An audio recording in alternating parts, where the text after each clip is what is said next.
তোরা তো গুঁড়ো কিরবিতে পাকড়াও করে বলাইছে।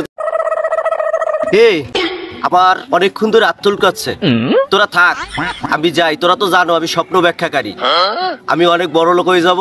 তোদের কাছে থাকলে আমার টাকা পয়সা খরচ যাবে, তোরা তো বেকার। মামা আপনি তো চলে যাচ্ছেন, আমার তো সে বুক চুল করছে অনেকক্ষণ ধরি, তা আমারটা একটু বুঝাই টুজাই দিয়ে যাবেন না, বিশ্লেষণ করি। শোন ভাইগনা, তোর এই স্বপ্ন ব্যাখ্যা আমি জানি। তুই যে বিয়ের আগে প্রেম প্রীতি স্কুল জীবনে করছো, তোর এই সমস্ত প্রেমের খবর বৌমা জাইনে গেছে। তুই যদি ঘরের দিকে যাও তোর শনি কান্দে উঠবে। তারে তোর এই শনি কাটানোর জন্য আমার কাছে একটা ব্যাখ্যা আছে, তুই মাজারে সিন্নি দে।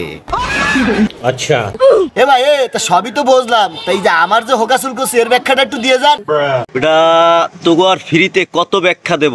তোর হোগাসুল কাছে তোর তো গুঁড়ো কৃমিতে লারে সারে। গুঁড়ো কৃমি নিয়ে বাইরে আইছো? তুই ভালো ডাক্তার দেখা যা, এনতে যা। তুই আজ্ঞে শুছো না কতদিন, তোর তো গুঁড়ো কৃমিতে পাকড়াও করে বলাইছে। যা যা, ভালো ডাক্তার দেখা।